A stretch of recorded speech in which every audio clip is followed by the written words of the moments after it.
Hi guys, it's Megan and Amadia here. So, here today I'm going to summarize a video that I just watched about how to stay focused under pressure. So, let's imagine that your favorite athlete was very close to its victorious win and the crowds was hold its breath. And at the crucial moments, she missed shots.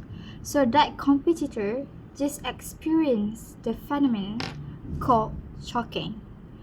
That's choking is not how you guys imagine. It was a phenomenon. It's not words that you guys think about. So choking mostly common in sport.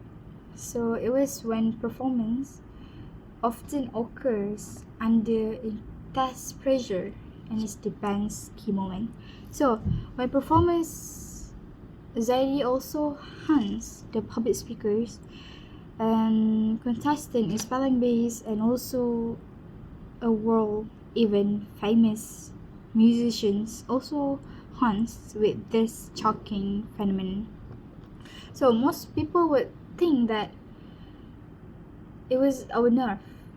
They gotta blame the nerve because why you have to be nervous at the very crucial moment. But then, why does being nervous undermine the expert performance? Okay, so there's two theories about how choking under pressure boils down to focus.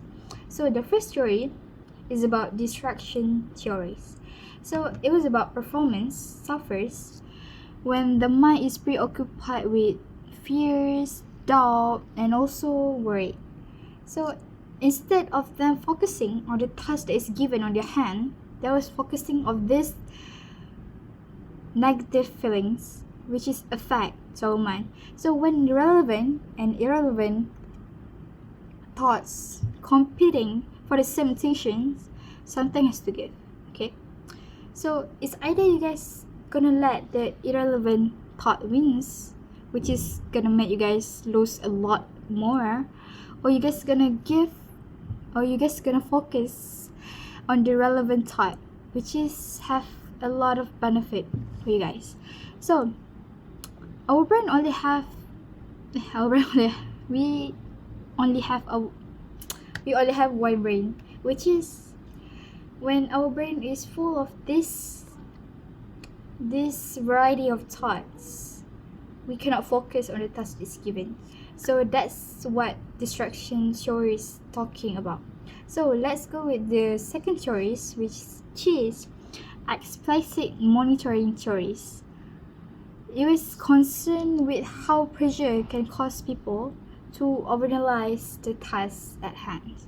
So once a skill becomes automatic, thinking about its precise mechanics interferes with your ability to do it.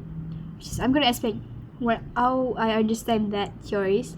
It's about when, let's say that you guys are in a competition, which is you're a golfer, okay? So you want to swing that stake to the golf ball, but instead of focusing on how that golf gonna shoot in the hole, you guys are focusing on the what angle should I do, how fast should I swing that stake. So when you guys are thinking too much about something, you guys gonna perform worse than the people that is focusing on how they're gonna win that. Okay, so choking also may not be inevitable for everyone. So research suggests that some are more susceptible than others, especially those who are self-conscious, anxious, and afraid of being judged negatively by others. So how do we avoid choking where it really counts? First, it helps us to practice under stressful condition. So when we practice under a stressful condition, right, we appear to perform much better than those people that first time experience that thing under pressure. Can you guys understand that? So many performers extol the virtues of pre-performance routine. So whether it's taking a few deep breaths or repeating keywords, or maybe doing a rhythmic sequence of movement. So by doing this type of things, you guys can relieve all your stress, relieve all the nerve that in your body, so you guys can focusing on the task that is already in your eyes. So the last one, researches has shown that having an external focus on the ultimate goal works better than an internal focus.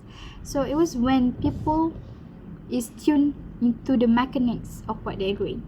So instead of them focusing on those feelings like told about the first stories, they are focusing the mechanic they are doing. So they appear to perform better. So maybe we can modify that also is saying that practice under pressure with focus, and with that glorious end goal inside make perfect. So I think that's it for me. Bye bye.